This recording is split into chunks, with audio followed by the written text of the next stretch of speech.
There's a definite 1970s aesthetic to this. Yeah, I actually really like this. And the time rotor as well. It doesn't have a case, does it? Yeah. Well, hello and welcome back to the Shallow Proclamation. My name is Thomas, and I'm joined by... Paul, excuse me, yawning away. Oh, don't worry. We're watching the Time Monster episode 4. It's been a good story so far. Would you say? I've quite enjoyed it, yeah, it's been a lot of fun. Yeah. What's going on? I think if I'd watched this lots as a kid, which I didn't, but I think as a kid I would have quite enjoyed this one. Yes. I probably didn't see this till I was at university, so... Oh, okay. Yeah. And we didn't mention this at the end of the last episode. The idea of having the doodlebug's quite cool, isn't it? Like, it's a nice idea. I remember my grandparents would talk about them and say, you know, you'd hear them coming over, but no, you didn't really care, like, when you heard the noise, but you just worried when the noise stopped. Right. Yeah. It's amazing that convoy managed to get out of the mud. Yeah. That 4x4. Yeah.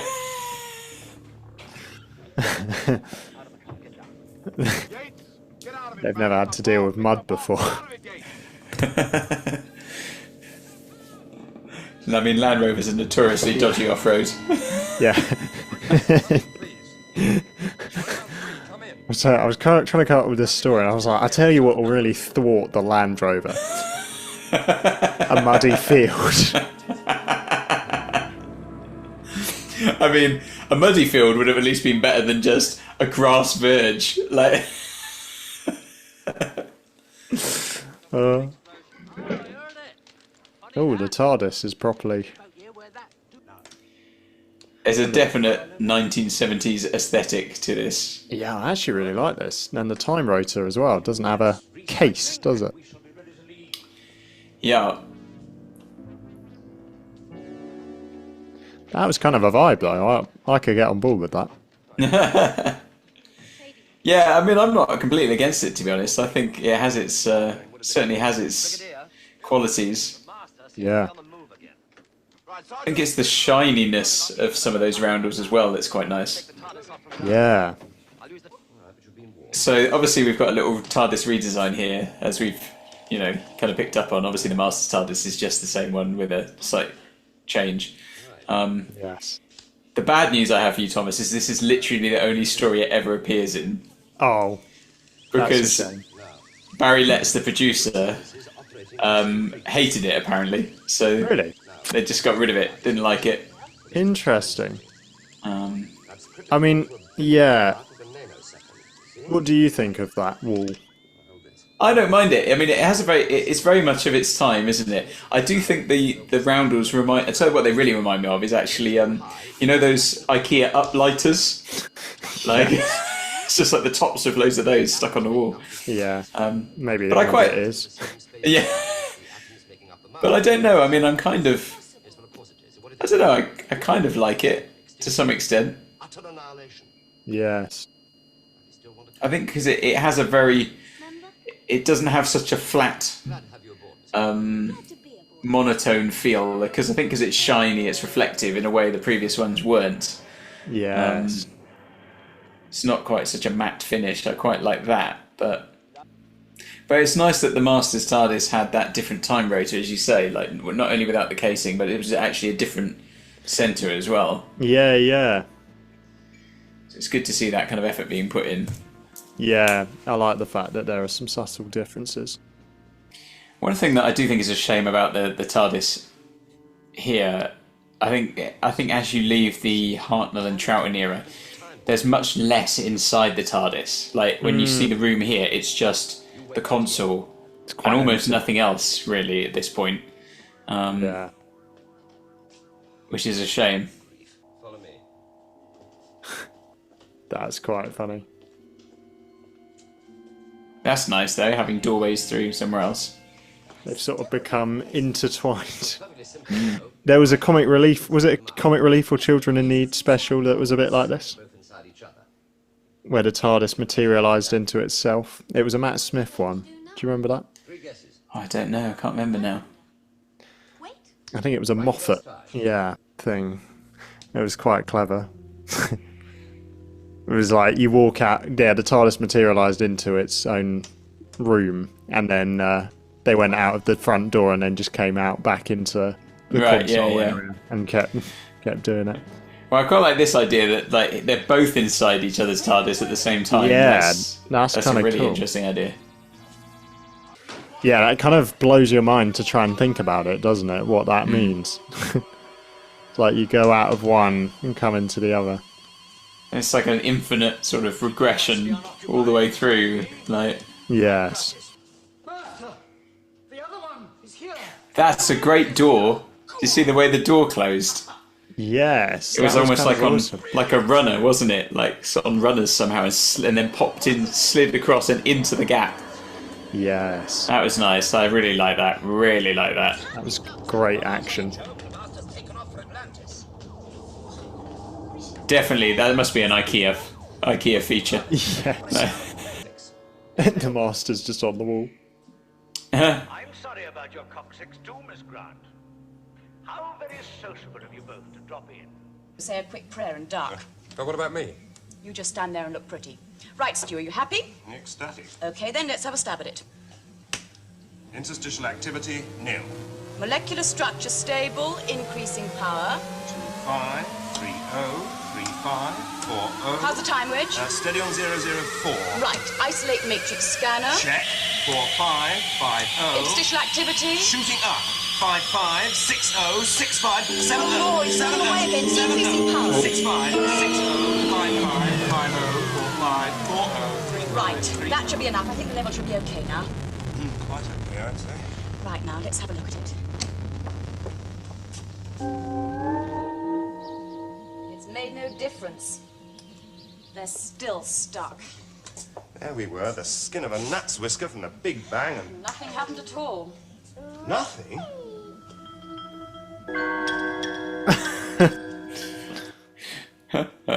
Master, what is he doing? De-aged Benton. Baby Benton.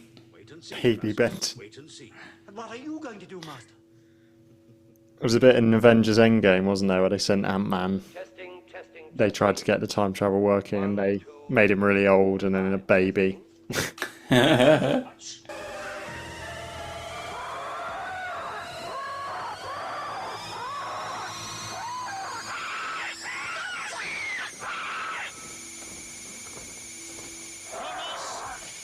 at peace! I command you!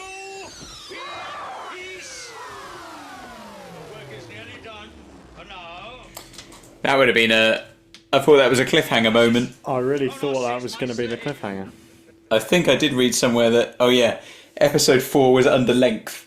So I think that was supposed to be it, but then they've had to add more stuff in to get the length running time. I see. Anybody's help. That was kind of cool because you were like really gearing up for it ending and then it's like, oh, That's a nice point. we get to find out what happens. So how is it going to be? It engulfed him. Yeah. No, it... Your word is my command. Goodbye, Miss Grant.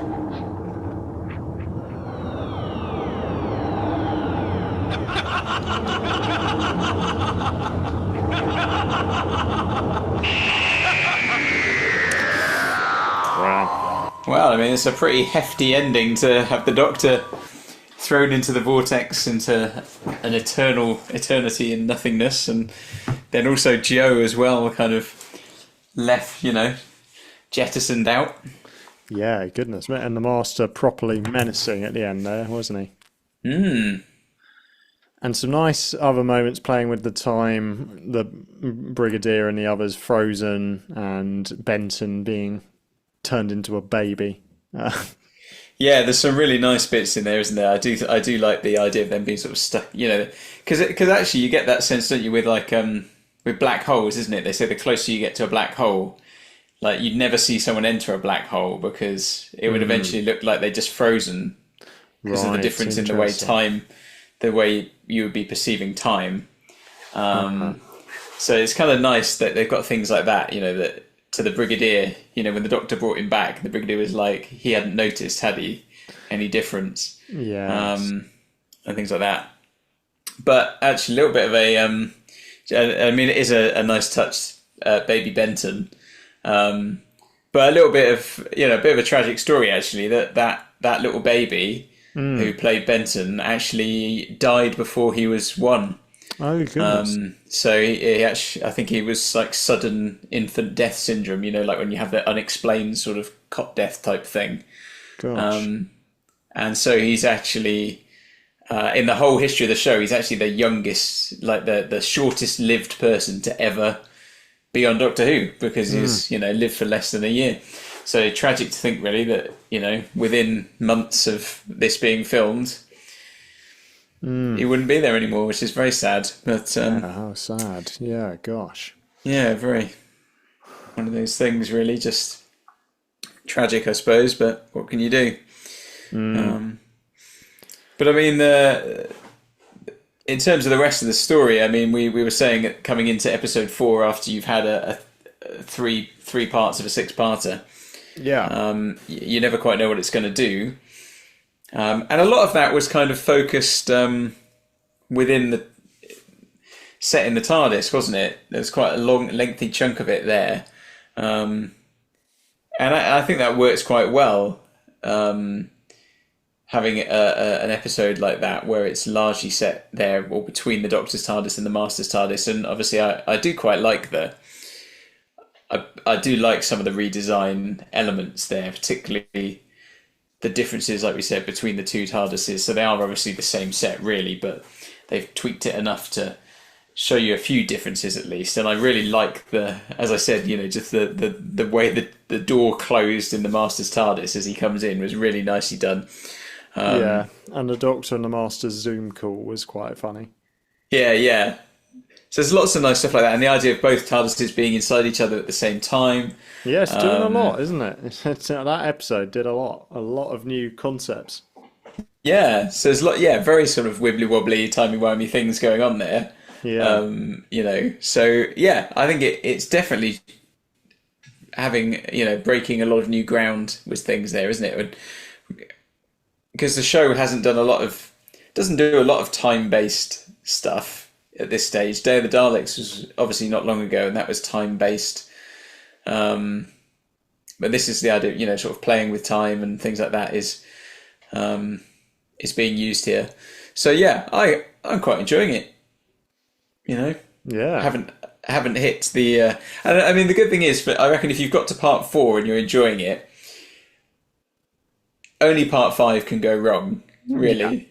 Because, I mean, I suppose part 6 could go wrong. You could have it won't stick the landing. You could have that kind of thing. But generally, you're expecting at least part 6. Well, something will happen in part 6. Episode 5 is the only one that could potentially drag. So, but hopefully it won't. Hopefully it will change things up enough to keep us engaged with it. Yeah, no, it's been a strong story so far. Potentially a contender for one of the best in the season. Who knows? There we go. High praise already, so have to see if that remains. Yes, yeah, you'll have to join us for we'll do a season 9 review, won't we, at some point? So do put your questions below if you've got anything you want to ask us. We'll do a live stream and people can ask questions live as well and share thoughts on it. But yeah, anything else to add, Paul? No, I don't think so. Just highly enjoyable. It's been a very easy watch so far, this story, I found. So it has. It's been very entertaining. But yeah, also had a seriousness to it, which alongside the comedy, which has been quite well handled. Yeah. Yeah, I don't think they've never really overdone it too much, I don't think. Yeah. Yeah, no, for sure. Yeah.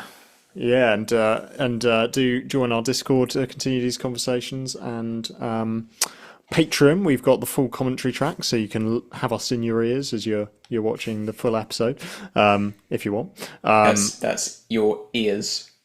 Yes. What did I say that? Yeah, as opposed to your rears. Oh right. Your ears.